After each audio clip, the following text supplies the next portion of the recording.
अस्सलाम वालेकुम नाज़रीन, आप देख रहे हैं प्रोग्राम गोया और मैं हूं अरसलान खालिद। आज के प्रोग्राम में मैं चाहूँगा इस वक्त जो मौजूदा सियासी सूरत हाल है उस पर हम बात करें, जहाँ पर हम देख रहे हैं कि अपोजिशन की बेतहाशा तनकीद है इस हुकूमत पर। वो इस हुकूमत को नाअहल करार दे रहे हैं, उनकी करप्शन की बात कर रहे हैं। फिर हाल ही में ट्रांसपेरेंसी इंटरनेशनल की जो परसेप्शन रिपोर्ट आई है उसमें जो एक तनज़ली देखी गई, उसके बाद अपोजिशन ने हुकूमत को बड़ी हद तक आड़े हाथों लिया और बहुत तनकीद का निशाना बनाया कि ये नया पाकिस्तान है और ये इस गवर्नमेंट की परफॉर्मेंस है जो ट्रांसपेरेंसी इंटरनेशनल बता रही है। ऑन द अदर हैंड अगर हम गवर्नमेंट की बात करें तो वो ट्रांसपेरेंसी इंटरनेशनल की रिपोर्ट को बिल्कुल बेतुका करार देते हैं और उनका ये मानना है कि ना उसका कोई सर है ना पाँव है। ये वफाकी वज़रा के बयानात।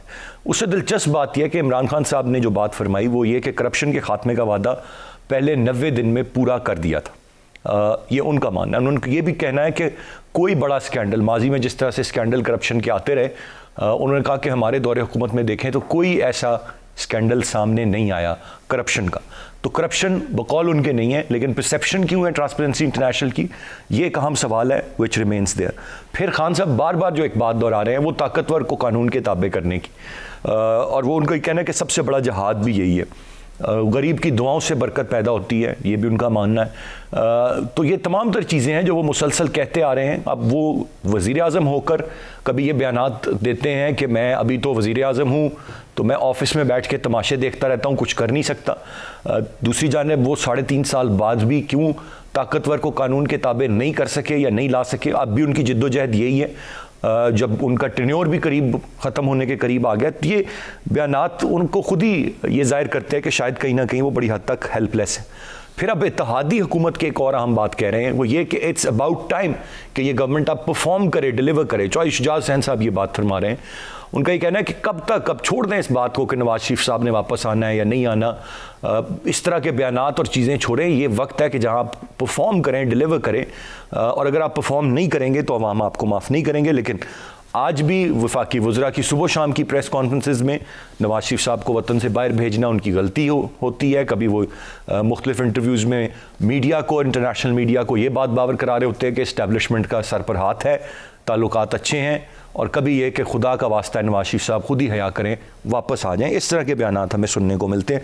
मैं चाहूँगा इस सारी सूरत हाल पर आज के प्रोग्राम में हम ज़रा तफसील से बात करें। गेस्ट पार्टिसिपेंट्स का तारुफ कराता चलो। प्रोग्राम में हमें ज्वाइन कर रहे हैं डॉक्टर निसार चीमा साहब, पाकिस्तान मुस्लिम नून के रहनुमा MNA।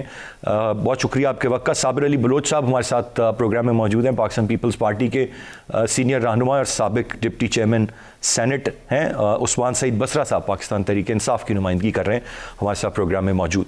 डॉक्टर साहब, गुफ्तगू का आगाज़ मैं आपसे करूँगा। करप्शन के खात्मे का वादा पहले 90 दिन में पूरा कर दिया था।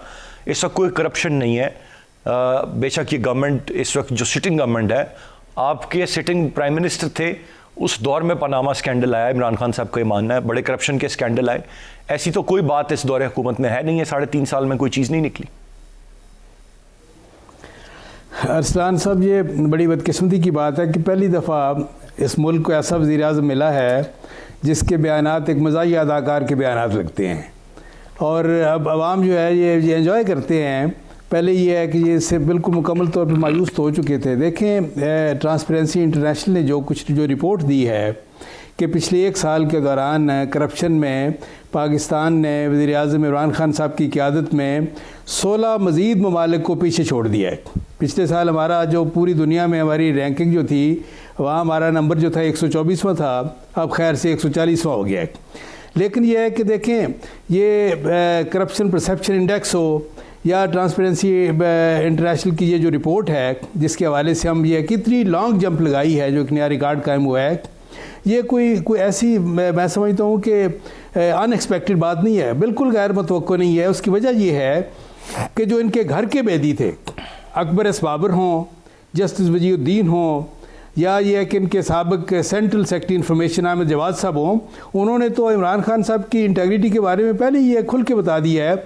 उसका भांडा वो पहले ही फोड़ चुके हैं। सिर्फ ये है कि ये ट्रांसपेरेंसी इंटरनेशनल ने एक जो मुस्तनद एक इदारा है जिसके रेफरेंस पहले ये खुद दिया करते थे जब ये अपोजिशन में थे, उस मुस्तनद इदारे ने यह है कि वो उसके ऊपर मोहर तस्दीक साबित कर दी है। बदकिस्मती ये है, कौम यकीनन ये कौम को बड़ी मायूसी हुई है कि ये लोग जो करप्शन के खिलाफ नारे लगा के आए थे, बदकिस्मती से ये तो सबसे बड़े करप्ट साबित हुए, सबसे बड़े बददियानत साबित हुए। देखिए, इन्होंने जो बेशुमार रिकॉर्ड कायम किए थे, ये देखें, ये कि ये महंगाई के रिकॉर्ड, बेरोज़गारी के रिकॉर्ड, बदइंसामी के रिकॉर्ड, झूठे वादों और झूठे दावों के रिकॉर्ड, ये जो है 1 करोड़ नौकरियाँ 50 लाख घर जो हैं, इनका जिक्र भी अरसलान साहब आइंदा जो है मज़ाहिया अदाकार फिल्मों और ड्रामों में किया करेंगे। देखें, और फिर ये है कि ये लेकिन डॉक्टर साहब, मुल्क के वज़ीर आज़म दावेदार हैं कि 90 दिन में करप्शन के खात्मे का वादा पूरा कर दिया था, मुल्क में कोई करप्शन नहीं है। अब ये है, देखें अरसान साहब, अपनी करेंसी को डीवैल्यू करने के रिकॉर्ड, एक बहुत बड़ा कौमी जुर्म जिसकी साहब पता नहीं ये कौम कब तक भुगतती रहेगी। अब एक नया रिकॉर्ड इन्होंने कायम किया है कि करप्शन में इतनी लॉन्ग जंप लगाई है, बड़ी जंप लगाई है, जिसकी मिसाल हमारे मुल्क की तारीख में नहीं मिलती। तो ये मुल्क की बदकिस्मती है, कौम की बदकिस्मती है कि ये जिन लोगों को ये है कि हम समझे थे कि ये करप्शन के खिलाफ नारे लगा के आए हैं, सबसे बड़े करप्ट, सबसे बड़े बदयानत साबित हुए जी। राइटली सेड डॉक्टर साहब, आपका पॉइंट आ गया। मैं आगे बढ़ते हुए, दरून मैं खाना थे, उन्होंने आपका पॉइंट आ गया। ये तो आप बयान कर रहे हैं, ये चीज़ वज़ीर आज़म साहब किसी और मामले पर कन्विंस्ड हैं। गुफ्तगू का सिलसिला जारी है, ब्रेक की जाने बढ़ेंगे, ब्रेक से वापस आकर मजीद बात करते हैं, साथ रहिएगा।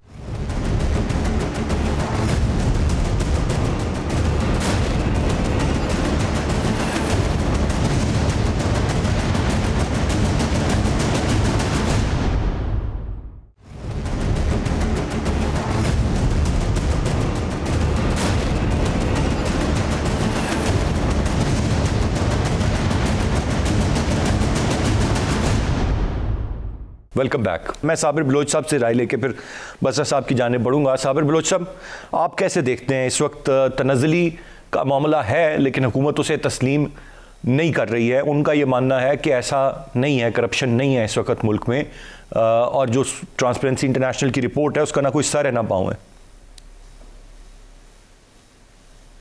देखिए, कितने अनफॉर्चुनेट और बदकिस्मती की बात है कि इमरान खान साहब इस वक्त जो है ना डटे हुए हैं इस बात पर कि जी कि मुल्क में कोई करप्शन नहीं है और हम अब तक जो है ना सादिक अमीन और पासदार हैं।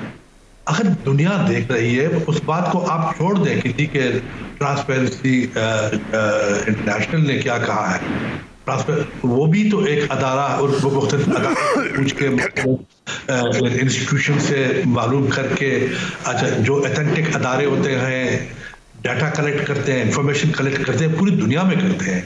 अच्छा, अब उनकी बात को तो वो नहीं मान रहा है इस बात पे कीजिए कि वो लोग झूठे हैं। चलो, लेकिन बात है कि हम खुद, मैं, आप लोग, हम नहीं देख रहे हैं कि हम इसी मुल्क में रह रहे हैं, जो कुछ बीत रहा है वो हम पर बीत रहा है ना, अवाम पर बीत रहा है, लोगों पे बीत रहा है। हम नहीं देख रहे हैं कि करप्शन किस लेवल पे है यहाँ पे। यानी ऑनेस्टली मैं बताऊं आपको कि लोग याद करते हैं पिछली हुकूमतों को, वो भी उस जमाने में भी हमने कभी ये नहीं कहा था कि कोई करप्शन नहीं, लेकिन इस लेवल पे तो नहीं था। एक तरफ करप्शन, दूसरी तरफ से करप्शन को छुपाना वो तो एक और बड़ा जुर्म है। सादिक और अमीन अपने आप को कहना बहुत बड़ा जुर्म है। प्राइम मिनिस्टर के लेवल का आदमी के जिसके पास तमाम अदारे हैं, जो तमाम अदारों का सरबराह है, अच्छा वो कहते हैं कि जी मैं जब वज़ारत उज़्मा से निकलूंगा तब मैं बहुत बड़ा एक जो है ना वो एक डेंजरस आदमी होगा और एक खतरनाक आदमी साबित हो जाऊंगा। ये वही बात है ना कि गली के नुक्कड़ पे चोर जो है ना भाग रहा है और खुद पे नारे भी लगा रहे हैं कि जी पकड़ो चोर को, पकड़ो चोर को, पकड़ो। ये कोई बातें यार, कोई सीरियस बात है? मुल्क इस तरह चलते हैं? मैं तो इस बात पे हैरान हूं कि इमरान खान तो खैर एक जो है ना वो is not that important in politics, लेकिन जो लोग उसके पीछे बैठे हुए या जो उसके जो है ना जो गॉडफादर्स हैं, उनको भी तो ख्याल होना चाहिए कि this is the way to run a country. ये ऐसा लायक है कि भी कि जिसको पैटर्नाइज किया जाए, यानी हुकूमत चलाने के लिए करते हैं लोग।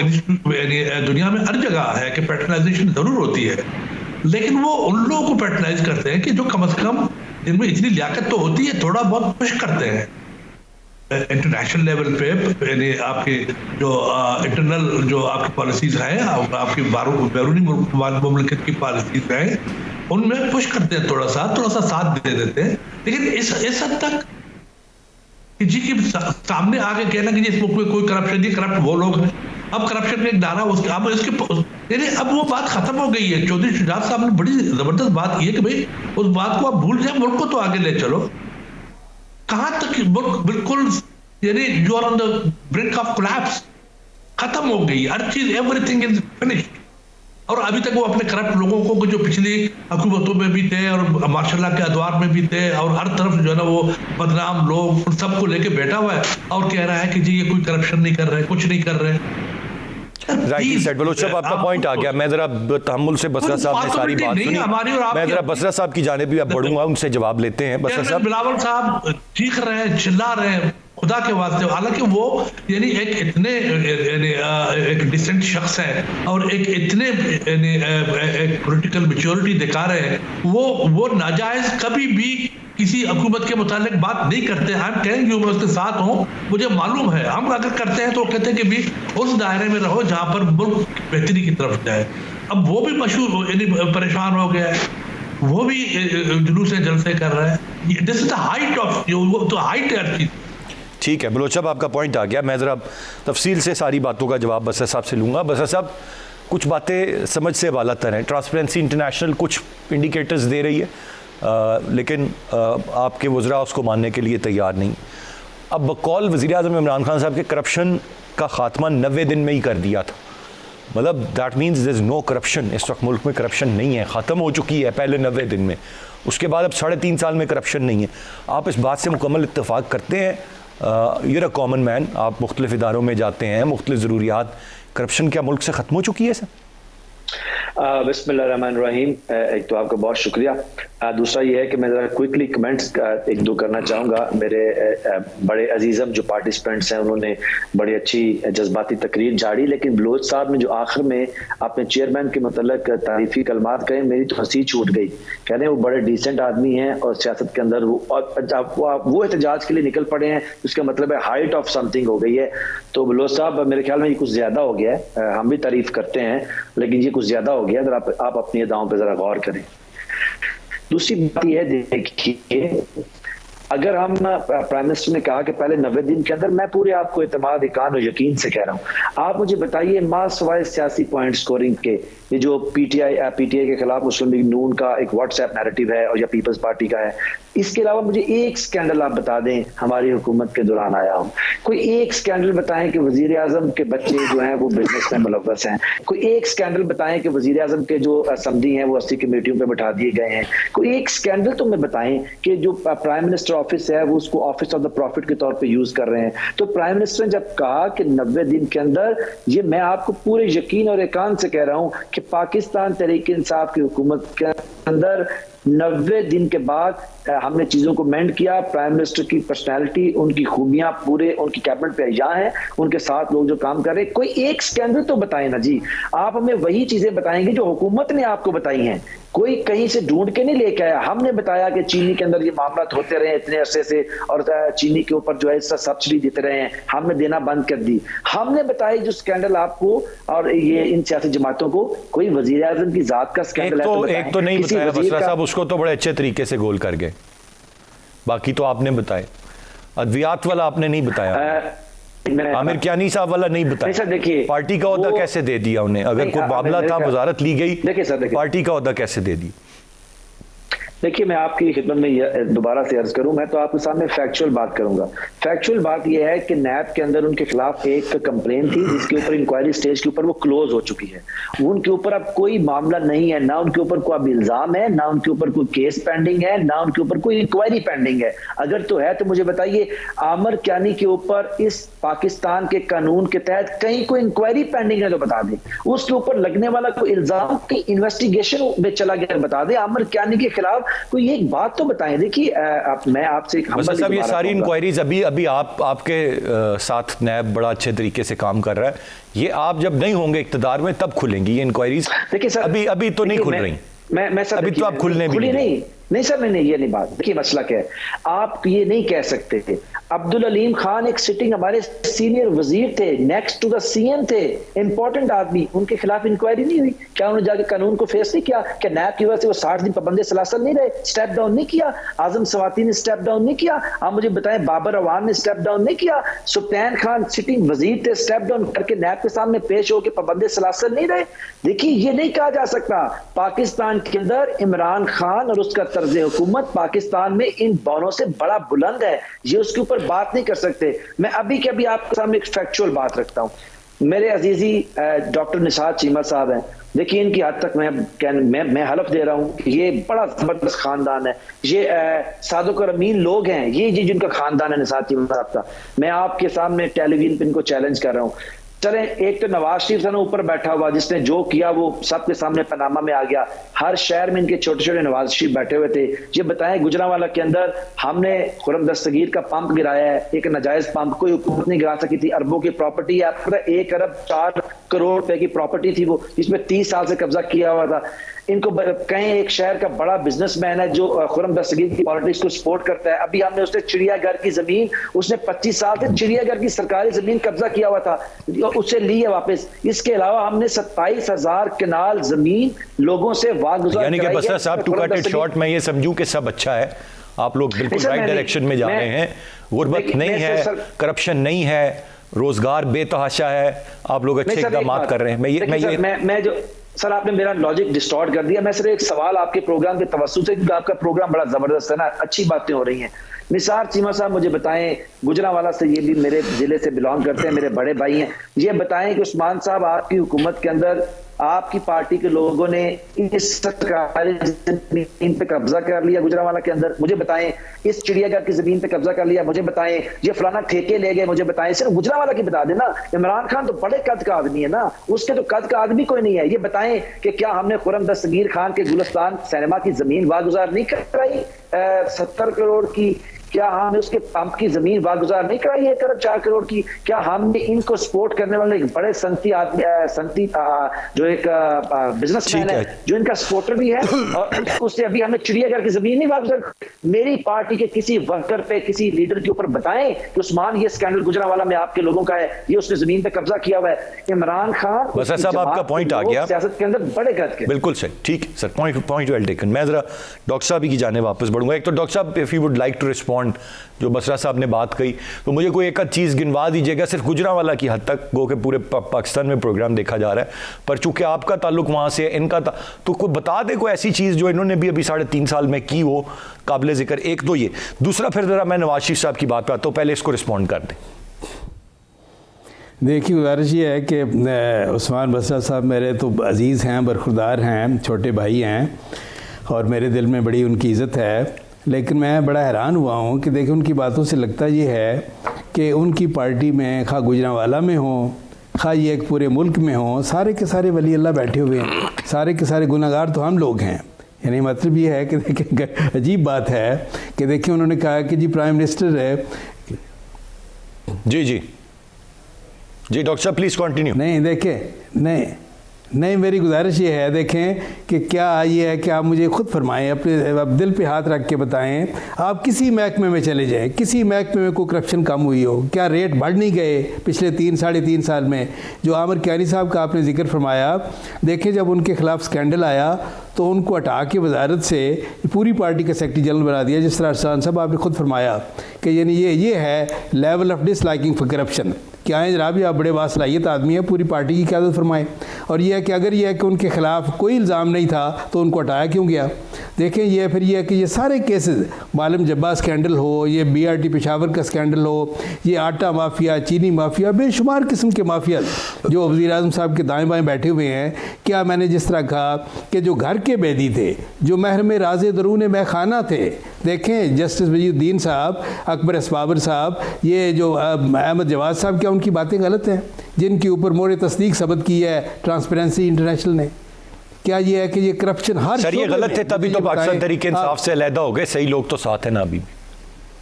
जी बिल्कुल नहीं, मुझे यकीन है कि वक्त आना है, कि मुझे यकीन है अरसलान साहब कि उस्मान बसरा साहब एक साफ़ सुथरे आदमी है। मुझे यकीन है कि बिल आखिर उन्होंने भी वही उसी रास्ते का इंतखाब करना है, जिस रास्ते का ये जस्टिस वजीउद्दीन साहब और अहमद जवाद साहब ने किया है। कब तक ये शरीफ लोग इस हुकूमत के साथ चलेंगे, इस पार्टी के साथ चलेंगे जिसमें स्कैंडल ही स्कैंडल है, जिसमें नीचे से लेकर ऊपर तक ये एक तमाशा बना हुआ है? मैं फिर कहता हूँ उस्मान साहब से, मैं और वो मिल के किसी महकमे में चले जाते हैं, मुझे गिनवा दें कोई एक महकमा, कोई एक शोबा जिसमें करप्शन कम हुई हो, मुझे बताइए। हम गुजरांवाला में चले जाते हैं। मैं ये नाम नहीं लेता, जो बड़े बड़े वली अल्लाह वहाँ बैठे हुए हैं, आपकी पार्टी के ओहदेदार हैं, हमारे अपने, मैं किसी का नाम लेना नहीं चाहता, लेकिन आप भी जानते हैं, मैं भी जानता हूँ किस तरह के लोग हैं। और मुझे चीमा साहब ये अब जरा एक जुमला इस पर फरमा दें नवाज शरीफ साहब की वापसी पर। ये फवाद चौधरी साहब, मैं नहीं कह रहा हूँ, ये ना समझिएगा कि मैं ऐसे अल्फाज इस्तेमाल कर रहा हूँ। नवाज शरीफ को खुद ही हया करनी चाहिए और वापस आना चाहिए। फवाद चौधरी, वज़ीर इत्तलात। देखें ये ज़ुबान वही है। देखें ये ज़ाहिर है कि ये कंटेनर से 126 दिन के दौरान जिस जो कल्चर इंट्रोड्यूस किया गया, ओए ओए वाला कल्चर, प्राइम मिनिस्टर साहब खुद भी कह रहे थे वो आता नहीं है, जाता नहीं है, वो क्यों नहीं आ रहा। देखें 3 बार जो इस मुल्क का वज़ीर आज़म रह चुके हैं, उनके बारे में मैं कई बार कह चुका हूँ कि हमारे सियासी मैदान में हर शोबे में, इवन देहात में, उस्मान साहब मुझसे इत्फाक फरमाएंगे कि देहात में हमारे अनपढ़ लोग, लेकिन ये कैसे महज़ब और बाखलाक होते थे, कोई दुश्मन भी आ जाता था जी करके मुखातिब करते थे। जो हमारे बड़े सियासतदान थे उनकी तो बात ही और थी, वो तो रोल मॉडल थे। नवाब नसरुल्लाह खान देखें कि 5 साल तक जनरल ज़ियाउल हक ने उनको जेल में नज़रबंद रखा, लेकिन जब उन्होंने नाम लिया जनरल ज़ियाउल हक साहब कह के, आज भी नवाज शरीफ से अगर आप बात करें इमरान खान साहब के बारे में, इमरान खान साहब कह के मुखातिब करेंगे, लेकिन इन्होंने यह है कि ओए ओए वाला कल्चर, जिस तरह आपको याद है कंटेनर पे चढ़ के ओ मौलवी डीजल, ओ मौलवी डीजल, और ये जिस तरह अभी प्राइम मिनिस्टर साहब ने कहा वो आ नहीं रहा, वो क्यों नहीं आता जब, और यही है कि उसको ज़ाहिर है कि ट्रिकल डाउन इफेक्ट है। ये वज़रा इसी तरह की है, ये ज़ुबान जो इस्तेमाल कर रहे हैं, कौम को किस तरह की ज़ुबान सिखा रहे हैं, बद अखलाकी और बद कलामी सिखा रहे हैं। ये देखें बड़े अफसोस की बात है। उसकी ये कि बात की क्या मैं जवाब दूँ, उनका अंदाज़ ही इस कदर गैर पॉइंट आ गया। चीमा साहब आपका गुफ्तगू का सिलसिला जारी है, ब्रेक की जाने बढ़ेंगे, ब्रेक से वापस आकर मजीद बात करते हैं, साथ रहिएगा।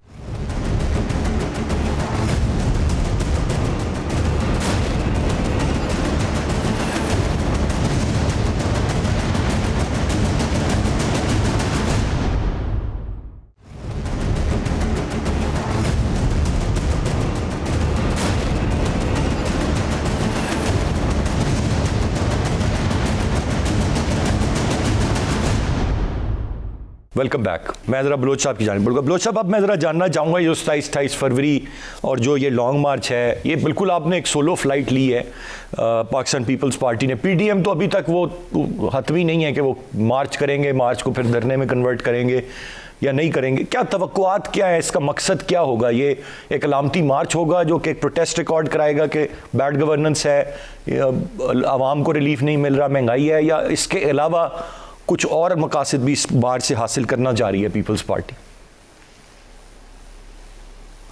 नहीं, देखिए सियासत में जो है ना ये प्रोटेस्ट करना, मार्च करना, ये पॉलिटिक्स का उस तरह एक हिस्सा है कि जहां पर आपके लिए कोई और रास्ता न रहे।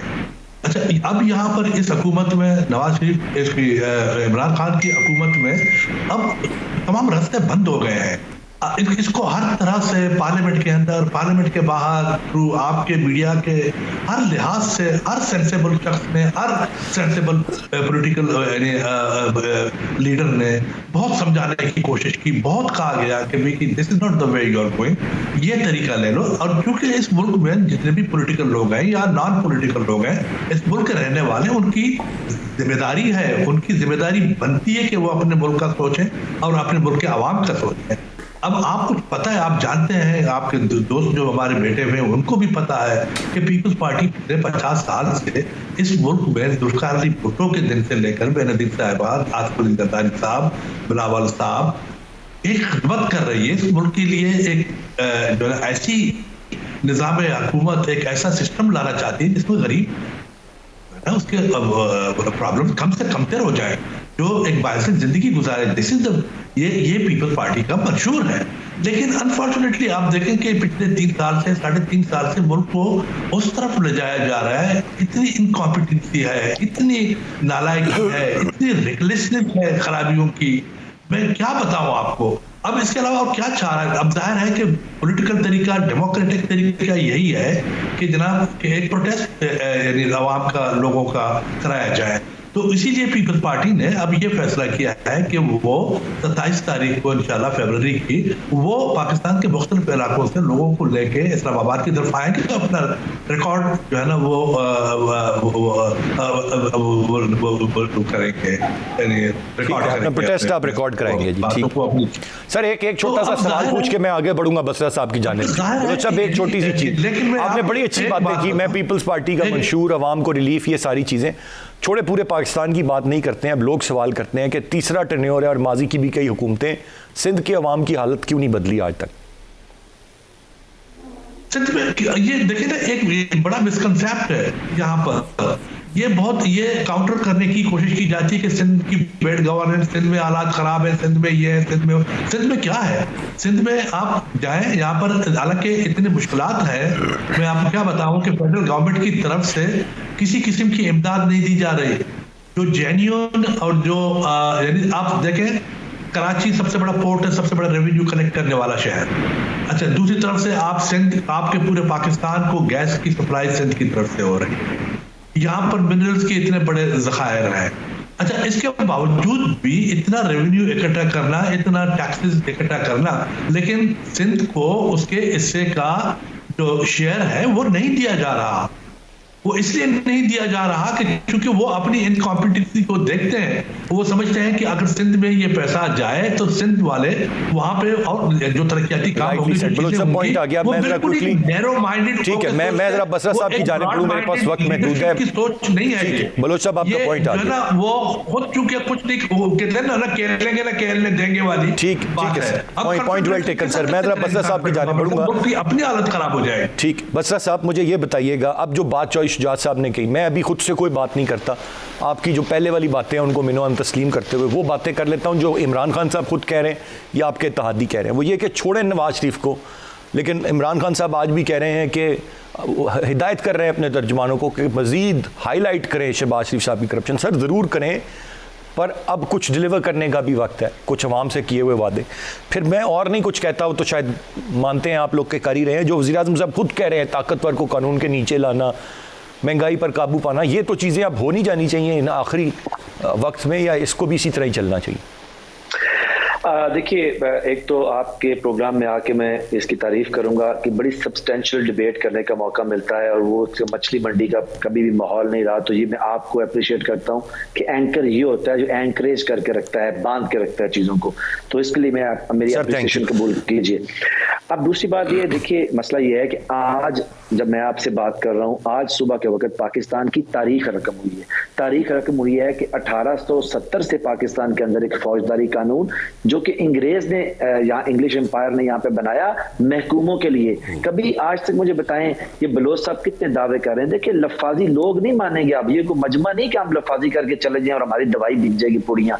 लोग देख रहे हैं कि पीपल्स पार्टी को 4 दफा हुकूमत मिली, आपने इस मुल्क के अंदर क्या किया सबके सामने है। आप एक निजाम अदल को सही नहीं कर सके, उसकी कोशिश और उसका भी सेहरा किसके सर गया? इमरान खान के। आज हमने पाकिस्तान के फौजदारी निजाम के अंदर ऐसी तब्दीलियां की हैं जिससे पाकिस्तान का पूरा एक निजाम में अदल जो है उसके अंदर बेहतरी आएगी। आज हमने ये कानून बना दिया, आप हिस्सा बन गया कि 9 महीने के अंदर करना है। लोग बेचारे सालों के सालों, दिहाइयों के दिहाइयों जेलों में सड़ते रहे, लोग अल्लाह को प्यारे हो गए, उनके फैसले नहीं आए। फिर ये कानून आज बन गया है आपके मुल्क के अंदर। मुबारकबाद के मुस्तहिक है पाकिस्तान के लोग, और मुबारकबाद का मुस्तहिक है मेरा वजीर आज़म जिसका नाम इमरान खान है। 6 महीने के अंदर आपको क्रिमिनल ट्रायल का फैसला करना है, वरना मुतलका चीफ जस्टिस को जवाब देना है उस जज साहब ने। आज हमने जो छोटे मोटे जुराइम के अंदर लोग बंद हैं उनको प्ली बार्गेन की सहूलत दे दी है कि भाई इतने बड़े बड़े डाकू तो प्ली बार्गेन करके नैब से तो निकल जाते हैं, अरबों रुपए लूटे और चंद करोड़ दिए, प्ली बार्गेन का कानून मौजूद है, चले जाते हैं। हमने बेचारे इन लोगों को भी सहूलत पैदा की है कि आप भी अगर जुर्म के अंदर हैं तो ये उस पर प्ली बार्गेन करें, नुकसान पूरा करें कंप्लेनेंट का, और आप चले जाएं, दोनों अगर पार्टी राजी। ये कवानीन और इस तरह के जितने भी आज फौजदारी साहब, एक चीज इस पे ये तो बता दें, आप तो खुद वकील हैं, ये जो तजवीज़ दी गई है, बाकी तो मुझे सारी चीज़ें बड़ी अच्छी लगीं। SHO के लिए ग्रेजुएशन लाजमी होना, मुल्ज़िमान के शनाख्ती कार्ड ब्लॉक होना, फौजदारी मुकदमात 9 महीने में, गवाह ना आए तो ऑडियो वीडियो लिंक पे बयान, गैर कानूनी पुलिस हिरासत पर 7 साल की सज़ा, ख़वातीन की जासूसी और पीछा करना, जो बड़ी अच्छी चीज़ें हैं, मस्ट अप्रिशिएट, आप मुबारकबाद के मुस्त। एक जो तजवीज़ है इसमें जो दी गई है वो ये कि मंशियात के मुकदमात में सज़ाए मौत ख़त्म कर दें, ये मुझे नहीं समझ आया, एक जुमला इस पर प्लीज़। अच्छा, उसमें सर ये है कि मैं क्योंकि इसमें प्रैक्टिस कर रहा हूं और मेरा इसमें फर्स्ट हैंड इंफॉर्मेशन नॉलेज है। देखिए, पाकिस्तान के अंदर इस पुलिस सिस्टम में सबसे चीज को हथकंडे के तौर पे इस्तेमाल करती है पुलिस, वो है आपकी ये जो इंसदाद मंशियात के पर्चे हैं। आप यकीन माने कि मैं जिस तरह भी हूँ, थोड़ा बहुत हुकूमत में हमारा भी फैमिली के ऊपर भी पिछले दिनों के अंदर पुलिस ने इंसदाद मंशियात के तहत एक मुकदमा दर्ज कर दिया, बाद में खारिज किया पॉलिटिकल मामला के ऊपर। मसला यह है कि इस मसले को क्योंकि खास मिकदार से ऊपर जब मंशियात पुलिस डाल देती है, कोई भी नारकोटिक सब्सटेंस डाल देती है, तो वो उसकी सजाए मौत है। असल में इसको एक पॉलिटिकल हथकंडे के तौर पर जो इस्तेमाल करना है उसकी बेख करने के लिए ये किया गया है, और अल्टीमेटली ये सजा वैसे ही चली जाएगी जब आप पुलिस के रवैयों में बेहतरी ले आएंगे, नंबर 1। दूसरी बात, मैं बसरा साहब इस पर तफसील से हम ना फौजदारी ये जो पूरा ये कानून साजी है, मैं चाहूँगा इस पर तफसील से हम गुफ्तगू करें और दीगर वकला की भी राय इस पर लें। पर ये यकीनन बहुत सारी चीज़ें इसमें पॉजिटिव हैं। अब जो आप जिसकी बात कर रहे हैं वो मंशियात 9B के ज़ुमरे में भी आता है, 9C के ज़ुमरे में भी आता है, और फिर शायद ये जिसकी आप सजाए मौत की बात कर रहे हैं वो फिर एक बड़ा मुकदमा होता है जो ऐसे नहीं किसी पे डाला जाता, 9B 9C डाला जाता है। खैर इस पे हम जरूर बात करेंगे। मैं running out of time right now. तीनों रिस्पेक्टेबल गेस्ट का बहुत बहुत शुक्रिया। आज के प्रोग्राम से इतने अरसलान खालिद को इजाज़त दीजिए। अल्लाह ने के बाद।